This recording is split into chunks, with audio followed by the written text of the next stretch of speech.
Hello and welcome to another episode of the podcast. I would say this is normally a knitting podcast.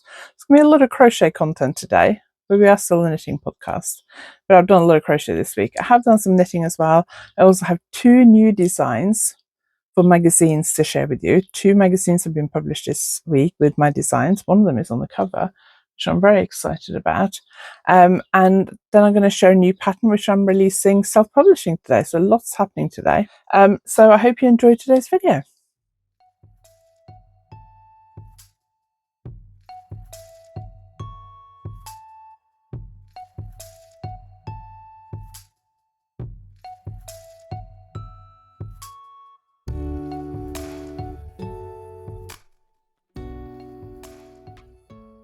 If you're new here, my name is Anniken. I design knitting patterns. I teach knitting workshops online and in person, and I sell yarn through our website, YarnAddict.co.uk. If you like this video, please give it a thumbs up, and if you haven't subscribed yet, please consider subscribing.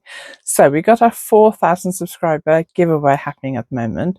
Deadline is the 15th, I think. Yes, I think the deadline is the 15th, which is Monday. So I will draw a winner on Tuesday morning, I think, and then I'll tell you next week in next week's podcast.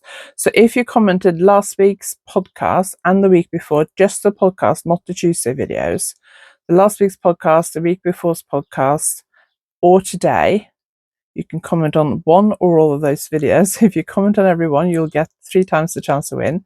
You will win one of my online courses of your choice. You can choose which one you want. I have online courses in continental knitting, successful lace knitting, successful brioche knitting, Scandinavian stranded colourwork and steeking, finishing techniques, and successful socks.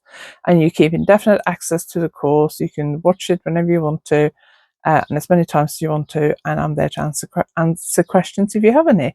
If you are interested in any of those courses, they will be linked below, or you can go to my website and click on online courses and workshops. I think that's what the tab's called. So today we're going to talk about what I've been knitting, what I've been crocheting, the designs I've got coming up in 2 magazines. So let's get going.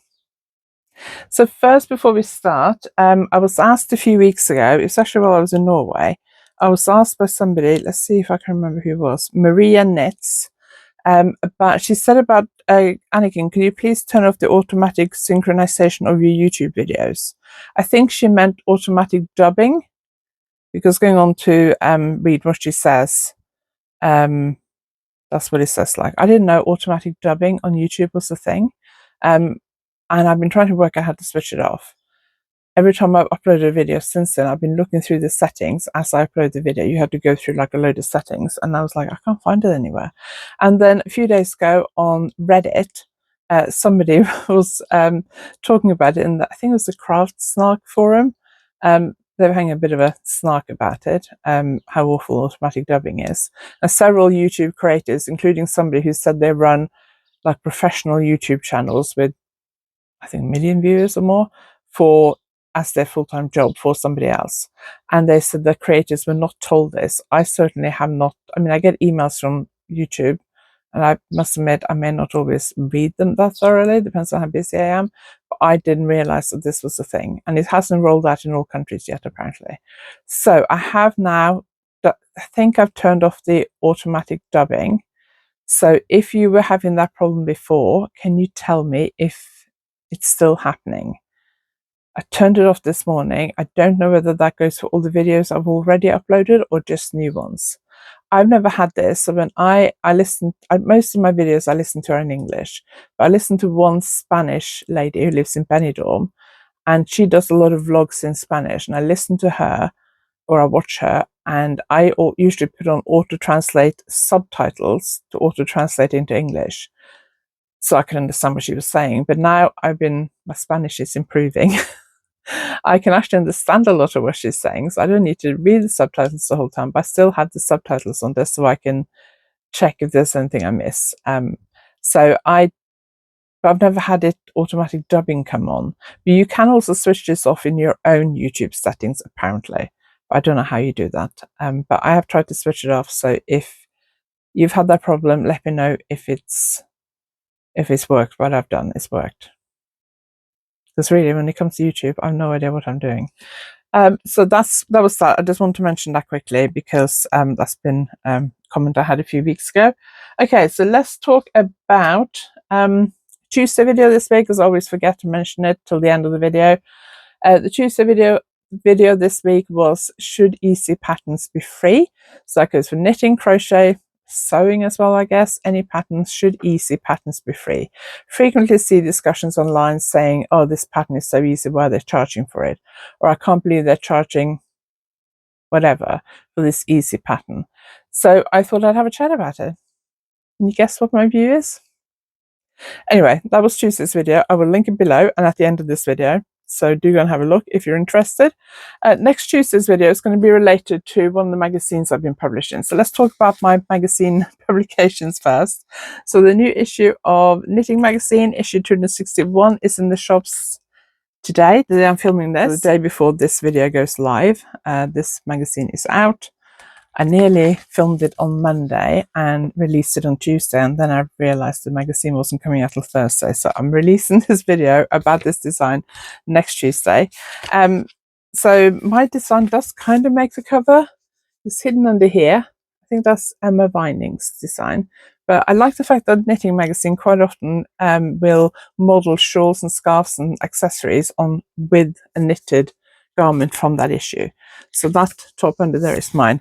I'm not going to show you a lot of what's in this issue because I talk about it a lot in Tuesday's video. Next Tuesday's video, I show you a quick look at what's in this issue. There are some really nice things in this issue. Really interesting stuff. I really like it. I think the brief was easy. I wouldn't say some of them are that easy, but I can't remember. I may be mixing it up. So anyway, here is my design. This one is very easy and simple. It's a basic t-shirt that you can either wear on its own or layer over other things. And it is very, very simple. The only shaping is around the neckline. And the straight up shape creates sort of small cap sleeves. And then on the top, can you see it's got this cross stitch pattern, which I absolutely love, and I've used loads now. So there will be a video on Tuesday where I talk more about this and show you more of what's in this magazine. And there it is underneath Emma's shawl. Yeah, it is Emma Vining. I just thought I'd better check that before I say this. Knitting 261 in the shops in the UK now. If you're not in the UK, I don't know how you can get it, but I will just Google the magazine and you'll find out. Or look them up on social media. I think they're Knitting Magazine on most social media, at least on Instagram. So that's Knitting Magazine. So my other design this week is actually on the cover. And I'd forgotten about this design. I thought this was published a while ago, but clearly not. So that made a cover. I don't have a physical copy of this magazine because they don't send out physical copies anymore. They send us digital copies instead. So that is the design. Oh, it's a bit difficult to see. I'll put a screenshot. I'll put a picture of it on the screen. But that is my design this month. So let me just find some more pictures to show you. Yeah, it's not very easy to show it on the screen. Normally when I show it on my tablet, it works well. But I will put some pictures on the screen instead. So it's knitted sideways. The top is knitted sideways and the below bust, and then you pick up stitches and then knit the bottom top down. So you can see sideways and then top down. So it's a really fun construction. So this is knitted in West Yorkshire Spinners Pure DK, which is 100% Falkland Islands wool. Really nice yarn. And it's a fairly easy design, knitted sideways and then knitted down. So quite an interesting design as well. If you're interested in Simply Knitting, don't forget I do have a subscription offer to share with you. So you can get 6 issues for £16 of Simply Knitting, followed by £34.99 every 6 months thereafter. So you can get 6 issues of Simply Knitting for £16. That's a really good bargain, isn't it? Followed by £34.99 every 6 issues thereafter. So I think that's quite a good saving. This offer ends on 5th of July, so not much longer to take advantage of this. You get the delivery to your door, that's included in the price, and you get patterns for all the family. Really good magazine. I've been designing for them since I started designing for magazines, and I've been reading the magazine even longer. So it's a really great all-round magazine. Patterns for the whole family, your home, novelty items, toys, everything. So don't forget that offer. I will put the details below. Take advantage of that offer. You need to use my exclusive link in the show notes below this video, and I do get a small commission for each subscription taken out. Let's talk about what I've been working on this week. So let's talk about crochet first. I am filming a weekly vlog this week, and I was just filming a bit in that just now. And I was saying that I've had really bad neck pain all week, and I couldn't work out what's been happening. Why? We went to Bath last weekend, Friday and Saturday, and did a lot of walking around and stuff like that. And when we came home, my whole body was aching, to be quite honest, because when I do a lot of walking, especially in cities, my whole body just aches afterwards. So I was quite tired on Sunday. We went to the gym on Sunday, and then we didn't do much else for the rest of the day. Monday morning I worked, gym in the afternoon. Tuesday I worked in the morning, went to see a friend in the afternoon. So I was just sitting there chatting and knitting all afternoon, and then went to spin class in the evening. And it was a really tough spin class, and my neck was really hurting afterwards. So anything that gives me that kind of kink in my neck, either looking down or looking up, really hurts my neck. And on the bike, you are leaning forward a bit, and it's easy to get that kind of kink in the neck. And my neck was really hurting afterwards. So I didn't sleep very well Tuesday night. Woke up in the middle of the night because my knees were hurting and my neck was hurting. And then yesterday, Wednesday, I did Pilates and I had a massage, and my neck was a lot better. But this morning it's hurting again, because when I came back from the massage, I just crocheted for the rest of the day. And I think crocheting is causing me neck pain, which I'm really annoyed at. When I knit, depending on what it is, if it's colour work, I have to look at it more, because I have to see that I'm knitting with the right colour. When I'm knitting other things, I don't have to look at it all the time. Like if I'm doing brioche knitting, I can do a basic 2-colour brioche rib without looking at it the whole time. I need to look at it when I do decreases and increases and things. And the same with lace knitting. I don't have to look at it all the time. So I think with crochet, I'm looking down a lot more, and that's causing me neck pain. So I need to possibly not crochet all the time. I do have a deadline design that I'm going to swatch for today, write a pattern tomorrow morning, and cast on tomorrow afternoon. So once I cast that on, because I only have 3 weeks to finish it, I should have done it beginning of this week, but I just haven't gone around to it this week because I've been so keen on this crochet pattern. So I need to do that so that I do not crochet all the time. And then what I'll do is I'll alternate between the crochet pattern and that deadline pattern, and the deadline pattern will take advantage. I made really good progress on this crochet though. So I talked about this last week. I think had I started this last week? I think I had. So I basically done this much. So this is the crochet top down. So I started at the back with a foundation row up here. I don't like doing a chain, so I do foundation doubles, I think they are. Yeah, they look like doubles. And then I crocheted all the way across. It's quite long, quite wide, because it goes from about here on my arm, across the back to about there on the other arm. So I quite like that. And then I crocheted the length I think I needed to the underarm. But it's difficult to try. I mean, I measured it, but I think that's about right. And then I picked up, then I crocheted into here. So can you see here?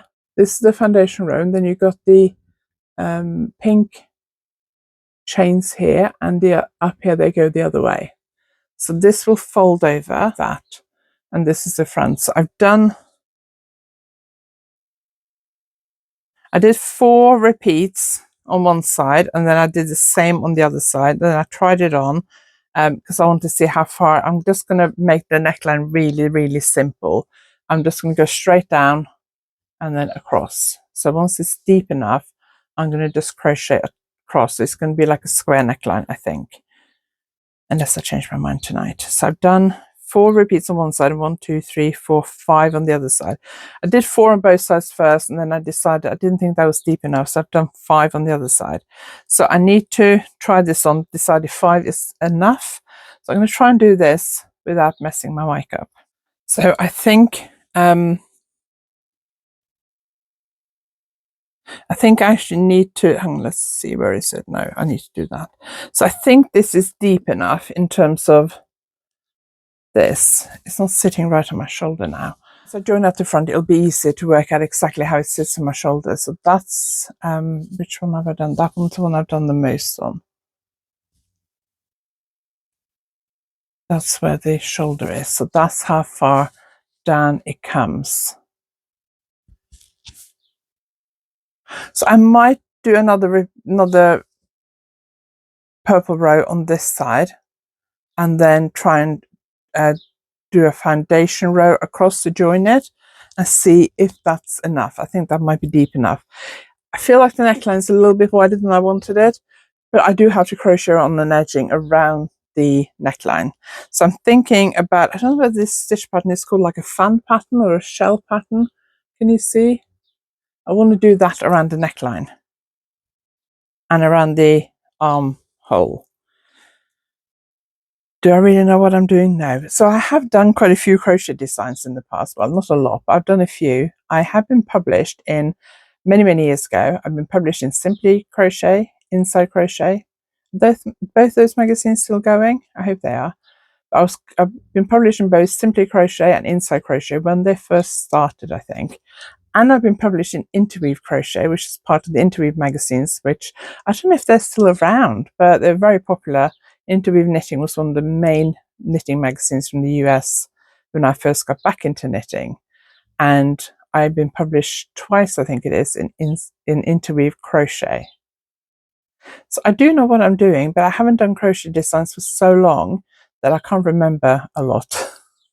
So I'm keeping this construction very simple. So far, I've only written down how many foundation stitches I've done and how many of those shell repeats or fan repeats, whatever they're called, I have across the row. That's all I've written down. And I've drawn out the chart by hand and in a notebook, and I took a photo of it, so I have it on my phone, and then I have my swatch. So first last week, I started with the purple. And then we went to Bath, and when we got to Bath, we were in the hotel room, and I knew I wouldn't have enough of the purple to do the whole sweater. I talked about this last week.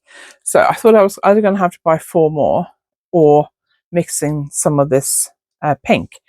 So when we got to Bath, I'd done, I think, 4 repeats or something, 3 or 4 repeats of the purple, and I decided to do 1 repeat of the pink, and I didn't like it. And then I thought, if I only do the in-between rows, the chain rows in the pink, I wonder what that will look like. So I did that and I liked it a lot better. I'm still not 100% sure. It will look different once I've blocked it, I guess. Still not 100% sure whether I should have done it in a single colour, but I'm not redoing it now. What I was thinking, once I get to the underarm, I might see how much I've used of each colour and decide if I want to carry on doing it like this, or if I want to do the rest of the body just in the purple. I think either way, I'm going to have to buy more purple.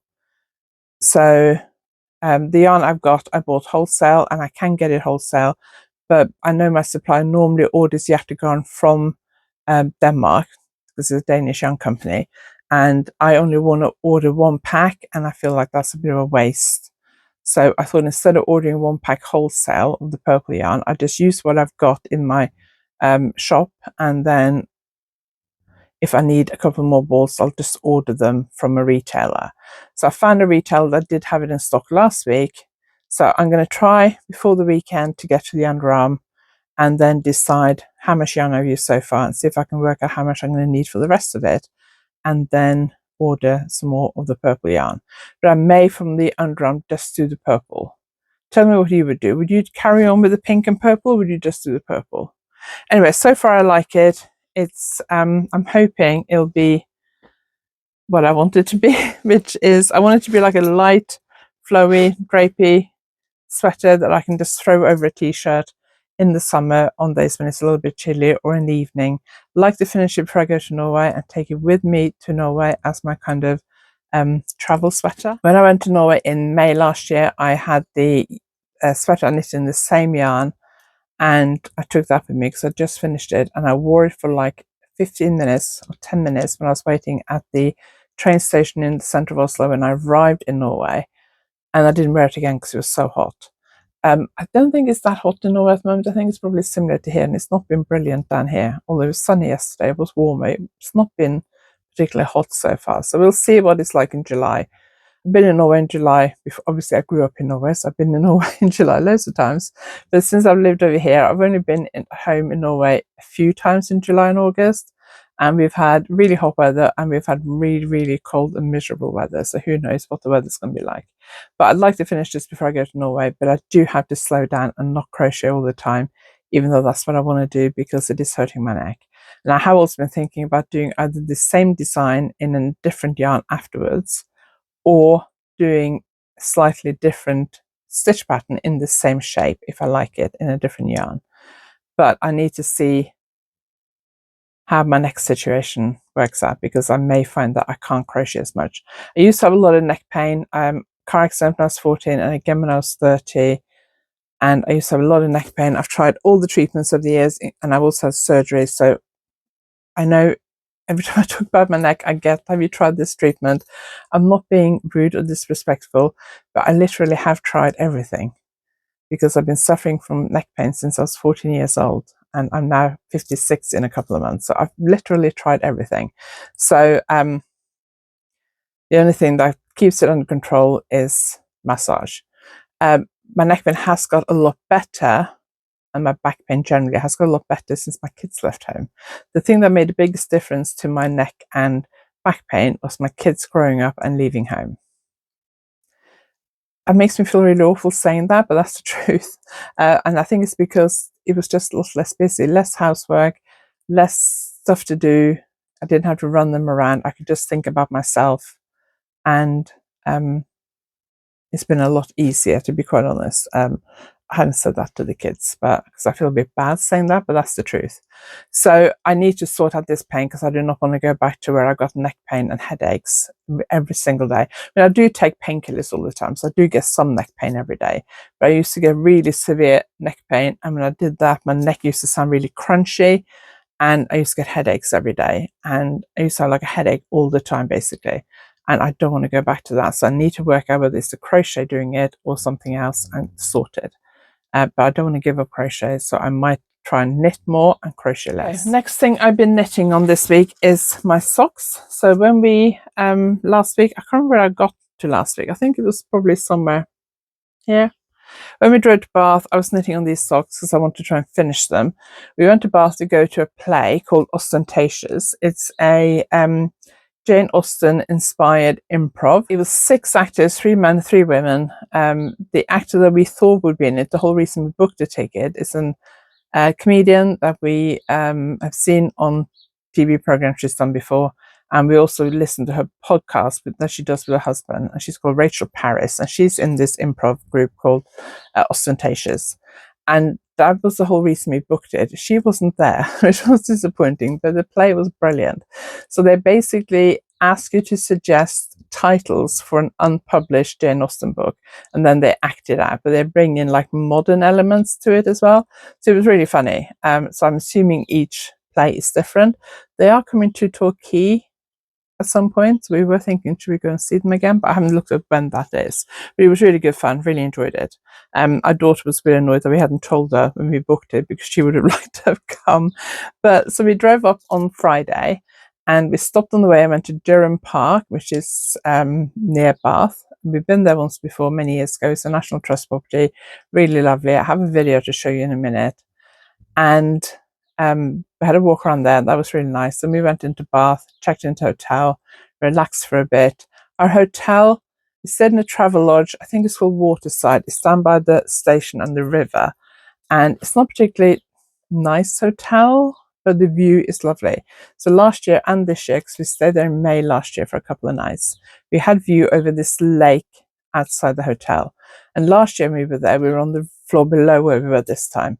We had a view straight onto this area where there was a swan nesting, which was amazing, because we could see this swan lying on the nest right outside our room. This year, because we're a month and a bit later, we saw the swan swimming around in the lake with the cygnets. And on the morning, Saturday morning, there was, I assume it was a male swan. He was out there washing and grooming himself for, I reckon, like half an hour, and it was really funny to watch because he looked so not elegant. And then the swan and the cygnets came out and had a swim around, so I've tried to capture that on the video as well, so I'll show you that now.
So my sock, I finished the leg in the car and the heel. Last time I knitted the heel in the car on the way back from Unravel, it did not go well at all.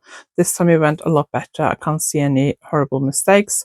I need to weave in the end, which will make this look a bit less pointy. So I finished this and then I cast on for the second sock. And I wanted to try and finish the toe before we went to the play because I wanted to knit on that during the play.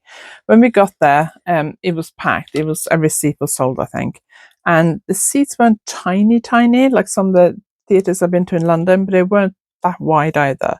And there was a lady next to me and she was very skinny, luckily, because clearly I'm not. So it does annoy me that some of these seats are so narrow and there wasn't a lot of leg room, so my legs were in like a 90-degree angle, which really hurts my knees if I sit like that for a long time. So it wasn't as uncomfortable as some of the theatres I've been to in London, but it also wasn't super comfortable either. So I nearly finished the toe. I was trying to finish the toe before the play started so I can knit on it, but it was just really busy and I thought I'm not going to be able to knit on it. So I knitted till the lady next to me came. She only came just as the play was about to start. And then I put my knitting away and I did knit on it. So on the Saturday, we spent the morning exploring Bath. Then it started raining and we were due to meet the girls in the afternoon. They were coming up from Wales.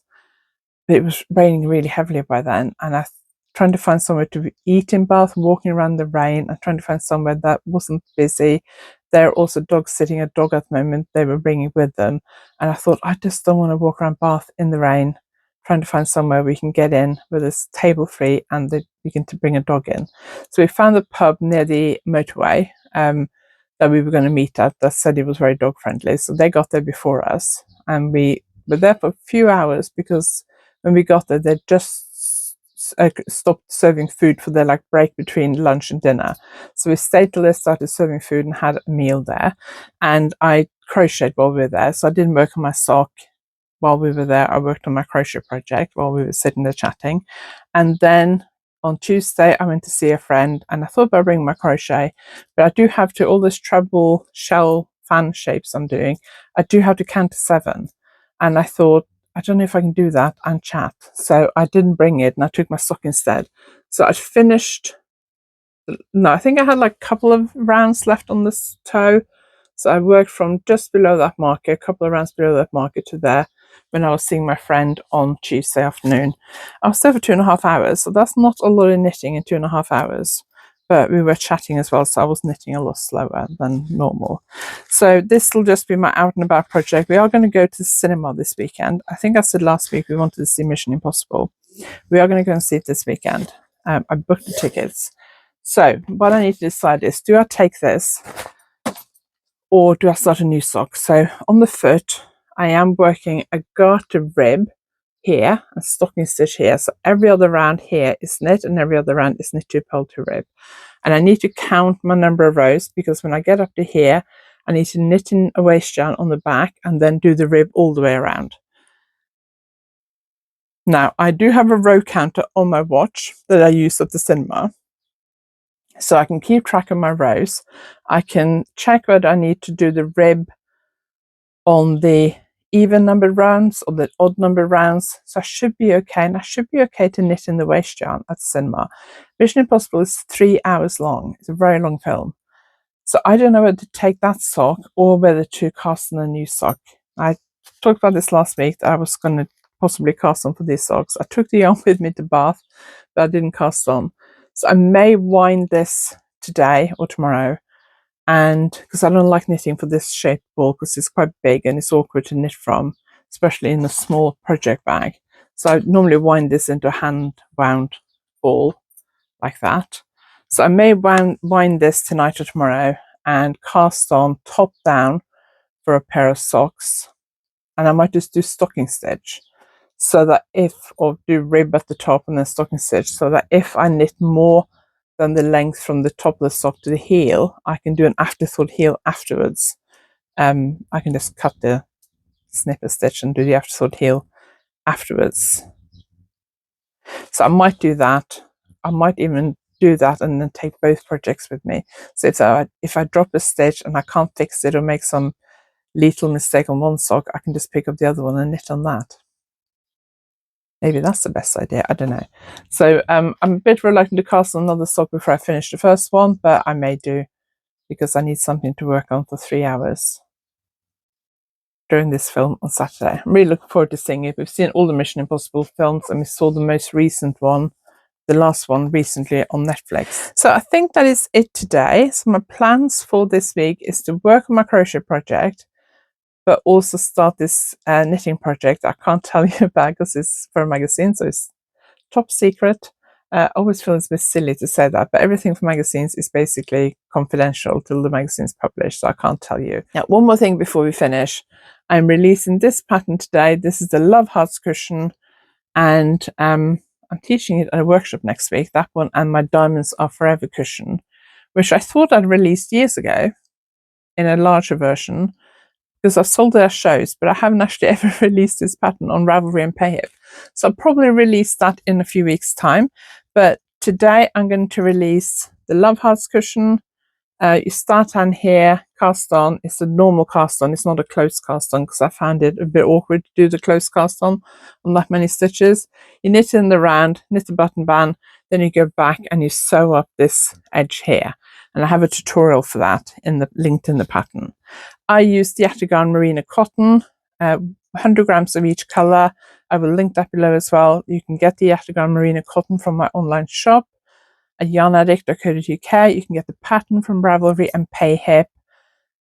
And if you're new to stranded colourwork and you want a bit of guidance, then do check out my Scandinavian stranded colourwork and steeking. That course teaches you everything about knitting stranded colourwork, how to hold the yarns, knitting both with one colour in each hand or both colours continental style, and how to make sure your floats are right, the right length, and you get even tension, how to read charts, loads of stuff like that. It also teaches you about steeking, which is where you cut the fabric. This cushion does not include steeking, but that is included in the online Scandinavian stranded colourwork and steeking course. I'll link that below as well. So if you're interested in this, pattern is now on Payhip and Ravelry, and it's called the Love Heart cushion. And I really like how it turned out. The Yachtagarn Merino cotton is really lovely to knit with. It's soft. It's a merino cotton blend. It's really nice to knit with, but it's affordable. So I think it's great for homewares. So I'll link this below, so do go and check it out. As I said, Tuesday video this week was Should Easy Patterns Be Free? So if you haven't watched that, go and watch it. Don't forget to enter the giveaway for the 4,000 subscriber giveaway. Just leave me any comment on this video and you will be entered if you commented last week and the week before, just on the podcast episode, not on the Tuesday videos. You are entered into the prize draw. If you comment on all 3 videos, you'll be entered 3 times. And I'll comment on your reply next week, and then I'll announce the winner here next week, and you can win one of my online courses. I think that's it. Don't forget the subscription offer for Simply Knitting magazine. Simply Knitting, you can get 6 issues for £16, followed by £34.99 every 6 issues thereafter, valid until 5th of July, and you have to use my link below, and I do get a commission for each subscription sold. That's it. Thank you very much for watching. I really appreciate it. If you like this video, give it a thumbs up, and if you haven't subscribed yet, please consider subscribing so we can get to 5,000 subscribers quickly and do another giveaway. I will see you next time. Thanks for watching.